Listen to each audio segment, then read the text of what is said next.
प्रभात Taramati hospital पर जहानाबाद की NEET की छात्रा को जहर की सुई देने का बड़ा आरोप लग रहा है।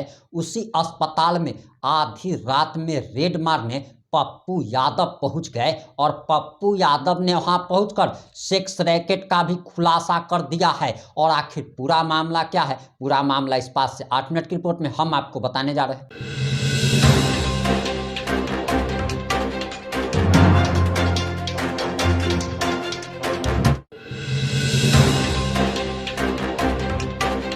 नमस्कार, मैं प्रिंस कुमार सिंह और आप देख रहे हैं पॉजिटिव इंडिया। अगर अभी तक आपने चैनल को सब्सक्राइब नहीं किया है तो खबरों से अपडेट रहने के लिए कृपया चैनल को सब्सक्राइब कर लीजिए। और जो लोग ऑलरेडी कर चुके हैं तमाम लोगों को हृदय धन्यवाद। और वापस आते हैं अपनी खबर पर। और जरा आप ये वीडियो देखिए कि पप्पू यादव आधी रात में जब रेड मारने पहुंच जाते हैं, कैसे सेक्स रैकेट का खुलासा हो गया है। नीट की जहानाबाद की बेटी को जिस अस्पताल पर जहर की सुई देकर मारने का बड़ा आरोप लग रहा है, आखिर उस अस्पताल में पप्पू यादव ने कैसे रेड मार दी, आप जरा ये वीडियो देखिए।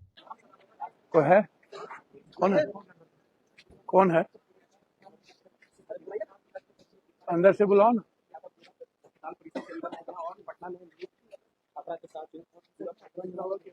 भैया मुन्ना, ए मुन्ना, मुन्ना जी,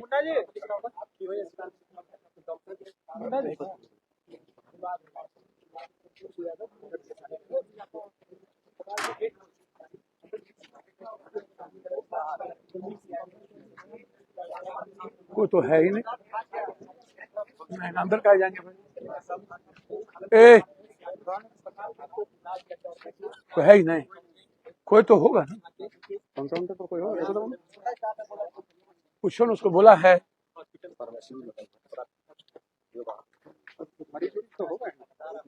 मरीज कोई तो होगा ना। चलो आ जाओ, आ जाओ। उधर से हम जाएं किधर से?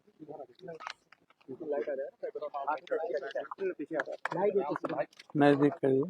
ठीक है, सब लोग नीचे रखिएगा, लोगों नीचे रखिएगा, लोगों नीचे रखिएगा। हाँ, ठीक है, आप लोग सिर्फ चढ़िए ना, बस थोड़ा चढ़िए आप लोग। नहीं ठीक है। हाँ, पप्पू यादव जी, एक बेटी के साथ दरिंदगी का मामला सामने आया है। पुलिस इस पूरे मामले में पहले कहीं ना कहीं नींद की गोली खाने की बात मेरी बात सुनिए। इस मामले को 5 तारीख को ही हमने लाइव पर उस पंचायत के रुद्र जी मुखिया जी ने हमको इन्फॉर्मेशन दी। 7 बार मेरी बातचीत उस मुखिया जी से हुई जब ये घटना घटित हुआ। हम लगातार लाइव पर थे, हम मुखिया जी के संपर्क में थे, हम बेटी के मामा के संपर्क में थे। जब प्रभात में लाया गया शाहजानंद जी के यहाँ से, शाहजानंद जी ने क्या लिख करके रेफर किया। प्रभात के एक पार्टनर मालिक से मेरी बातचीत हुई, आज भी उनसे मेरी बातचीत हुई। उन्होंने कहा कि लड़की होश में थी, आई थी। खुद उन्होंने मुझसे एडमिट किया कि लड़की होश में आई थी, लड़की का इलाज सही चल रहा था, लड़की को ज्यादा ही ड्रग्स दिए गए थे। इसमें सबसे बड़ी भूमिका है मनीष रंजन की। मनीष रंजन का एक और अस्पताल भी चल रहा है, कई पार्टनर हैं उसमें, एक नहीं है। मनीष का कई हॉस्टल भी। सुधीर कुमार एक डॉक्टर है, मनीष, ब्रजेश, डॉक्टर अभिषेक, सुरेंद्र कुमार, राहुल कुमार। डॉक्टर अभिषेक के द्वारा हॉस्टल में धक्का मुक्की किया गया था। मनीष रंजन के प्राइवेट गार्ड उस परिवार को लगातार घेर के रखे गए थे। मनीष रंजन लगातार इस अस्पताल के संपर्क में थे। जिनका जिनका नाम बराबर लाया जा रहा है उसमें नीतू ठाकुर, सरवन, मनीष और नीलू अग्रवाल। आप मनीष अग्रवाल का अभी तक रिमांड पे क्यों नहीं लिया भाई? क्यों जेल भेज दिया आनंद फानंद? किसने कहा आपको तुरंत जेल भेज देने? इतने बड़े अपराधी को जब मनीष अग्रवाल का वो लॉज भी है, और आप कह रहे हैं भाड़ा पर दे दिया, और फिर मनीष अग्रवाल के हॉस्पिटल भी है। जो हॉस्पिटल मनीष अग्रवाल कहते हैं रंजन, वो 2025 में ही डॉक्टर अभिषेक फराल चल रहे हैं। इस हॉस्पिटल का रेन्यूअल 25 से नहीं हुआ है। अब आप हमको बताइए, मुझे नहीं पता डॉक्टर सतीश की क्या भूमिका है या क्या नहीं भूमिका है, लेकिन मनीष रंजन और कई डॉक्टर इसमें लगातार कहीं ना कहीं साजिश का एक हिस्सा है। मनीष रंजन को रिमांड पर पुलिस के द्वारा नहीं लेना, यह भी एक साजिश है। मनीष रंजन पहले से ही सेक्स रैकेट चलाते थे पटना में। वह कई रसूखदार नेता पदाधिकारी को लड़कियां पहुंचाते थे। उनकी पूरी करतूत, उनका मोबाइल, उनका लोकेशन पूरी क्यों नहीं खंगाली जा रही? उनके सीसीटीवी फुटेज, वो कहाँ थे उस वक्त? लड़की पटना आई, 5 तारीख को 3 बजे वो पटना हॉस्टल में चली गई। हॉस्टल के बाद वो निकली नहीं। 9 बजे अपने माँ बाप से बातचीत की, और 9 बजे से लेके 6 तारीख के बीच लड़कियों के साथ घटना घटी। मैंने कई बार कहा कि आप यदि यह कहते हैं कि लड़की ने खोजा 5 दिनों से, लड़की जब घर पे था तो खोज कब रहा था? 5 दिनों से कब खोजा तो फिर जब कोई ड्रग्स लेता किसी दवाई दुकान पे जाके, तो उसको तुरंत नींद की गोली को ऑनलाइन चढ़ा देना है। वो चढ़ाया कि नहीं? लड़की गई कि नहीं? उसके नंबर होते हैं, वो भी आपने नहीं बताया। आप परिस्थिति नहीं बताए कि किस कारण से हुआ। माँ बाप से डिप्रेस में थे, परिवार में कोई दिक्कत हुई थी, गांव में कोई प्रॉब्लम था, या पटना में कोई प्रॉब्लम था? कौन टॉर्चर कर रहा था और कौन ले गया? आप इसका भी अभी तक नहीं बताए। ले कौन गया? आप उस सीसीटीवी के फुटेज के बारे में भी नहीं बता रहे। उसके रूम को साफ किसने किया वो भी नहीं बता रहे। सहजानंद सरस्वती के यहां से जब सहजानंद जी क्यों नहीं लिख रहे हैं भाई? सहजानंद जी किसके दबाव में हैं? क्यों डरे हुए हैं? जब सहजानंद के यहाँ इलाज हुआ तो क्या उसने नहीं देखा कि उनके घुटने छिले हुए थे? क्या उनके प्राइवेट पार्ट पर चोट था? क्या उनके गर्दन पर चोट था? क्या नाखून नहीं था? फिर सहजानंद ने ट्रांसफर क्यों कर दिया? वो हायर सेंटर क्यों नहीं भेजे जब इतने बड़े और इतने मजबूत डॉक्टर थे और अपने को सबसे मजबूत साफ सुथरा कहते हैं? यह हॉस्पिटल में बड़े बड़े नेता आके इलाज कराते हैं, पीएमसीएच में झगड़ा करते हैं यहाँ आकर के, और इस हॉस्पिटल को प्रभात को क्लीन चिट दे देता है। एक नेता इसी हॉस्पिटल में आके इलाज कराया था और इस हॉस्पिटल को सबसे बेहतर हॉस्पिटल बताया था, और इसी हॉस्पिटल में इतना जघन अपराध। इस हॉस्पिटल पर कोई क्यों नहीं बढ़ता है? क्यों कोई चर्चा नहीं करता है? क्या कारण है कि नेताओं को की चुप्पी हो गई? और जब हम उसके घर गए थे, उसके घर जाने के पहले तक कोई एक आदमी उनका गांव जाने की हिम्मत क्यों नहीं जुटाया? बड़े बड़े कैबिनेट मिनिस्टर और मंत्री जहानाबाद में थे, उसके घर क्यों नहीं गए? कोई नेता बोलने को तैयार क्यों नहीं था? हम तो शुरू दिन से कह रहे थे कि बलात्कार की परिस्थितियां हैं, घटना घटी है। उस पंचायत के मुखिया जी लगातार हमारे संपर्क में थे।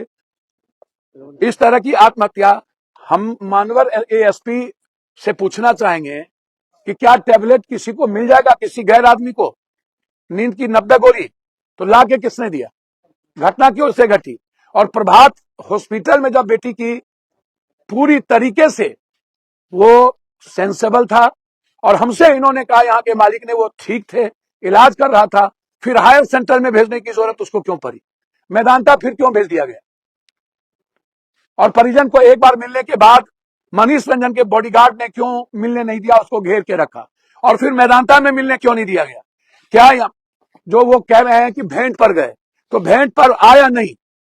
जब वो भेंट पर नहीं आया, इलाज हो रहा था, इलाज बढ़ता गया, तो भेंट पर कब गया? 6 तारीख से 9 के बीच में भेंट पर कब गया? तो क्या इलाज के बाद, सेंस के बाद वो यहां पर आकर के भेंट पर गया? इसका मतलब दोषी कौन है? उसकी पूरी जांच हो। फिर जब भेंट पर गया तो हायर सेंटर कौन था? आप एम्स भेजते, आप हायर सेंटर मेदांता चले गए। मेदांता में किसी को मिलने नहीं दिया गया, और 9 तारीख को कह दिया गया कि लड़की मर गई। अब आप हमको बताइए। और पटना पुलिस कहती है कि हम डॉक्टर के आधार पर ही कोई बात बोल रहे हैं। इसका मतलब है डॉक्टर को कुछ भी नहीं दिखा। ठीक है, मैं मान लेता हूं, हो सकता है बलात्कार करने का प्रयास किया गया या बलात्कार नहीं हुआ, अभी मैं कुछ नहीं कह सकता हूं, लेकिन यह तो मानिएगा ना कि लगातार हॉस्टल के कई लोग इसमें इन्वॉल्व हैं, जिनका जिनका नाम बोल रहा हूं, और मनीष रंजन इनके सूत्रधार हैं, और मनीष रंजन हॉस्टल से लड़कियों का सप्लाई करता है और इसमें बड़ा रैकेटर है, इसमें कई लोग इन्वॉल्व हैं। हम आज होम मिनिस्टर को चिट्ठी लिखे, इसकी सीबीआई इंक्वायरी होनी चाहिए। ये नाटक करने वाले लोग, इसमें बेटी का सवाल है, मैं जब उसके गांव गया, मैं जाति धर्म से इसको निकालिए, क्योंकि कोई हॉस्टल नहीं है जहां सेक्स रैकेटर नहीं।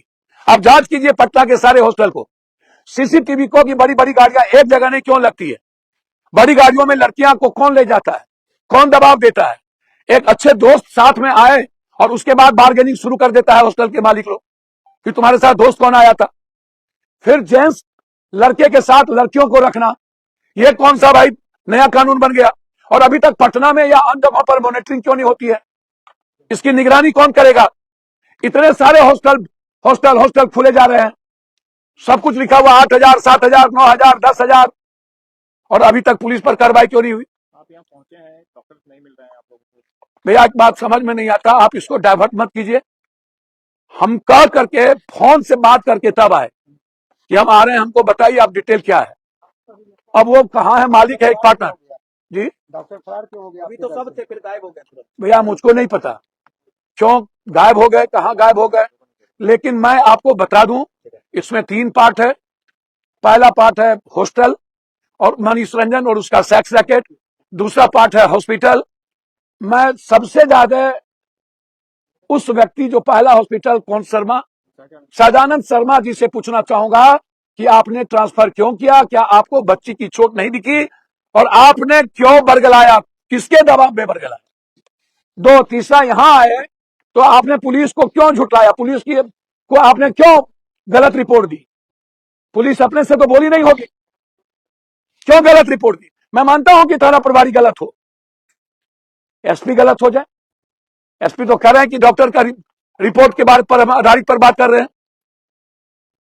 तो भैया एक बात बताइए, इतने बड़े जघन अपराध होने के बाद एक बच्ची जो नेट्स का एग्जाम तैयारी करता है, सबकी बेटी बहन यहां पढ़ती है, और पूरा का पूरा पटना में सेक्स रैकेट चल रहा हो, बड़ा बड़ा इवेंट्स वाले सेक्स रैकेट चलाते हो, मंत्रालय में ढूंढते हो, 3-3, 4-4 करोड़ की गाड़ियां खरीद लेता है 1 साल में, 2 साल में, और कुछ भी नहीं होता। इसलिए इसकी सीबीआई इंक्वायरी चाहता हूं। इस अस्पताल में होश था तो बेंच क्यों लगाया गया, यहां से ट्रांसफर क्यों किया गया, परिजन को क्यों निकाल दिया गया, परिजन के साथ दुर्व्यवहार क्यों किया गया। और इस पर कोई राजनीति ना करिए, और जाति के नेताओं से आग्रह करेंगे कि यह जाति का सवाल नहीं है। आपको मिर्गी पहले क्यों नहीं चढ़ी जब पप्पू यादव वहां गए थे, उसके पहले आप लोग कहां थे, तब आपको यह समझ में क्यों नहीं आई थी कि बेटी एक नहीं लगभग बेटी असुरक्षित है, और पटना में लगातार लड़कियां डर से नहीं बोल रही है कि उनके मां बाप लेके ना चला जाए। मुझसे कहा गया है कई डॉक्टर के द्वारा।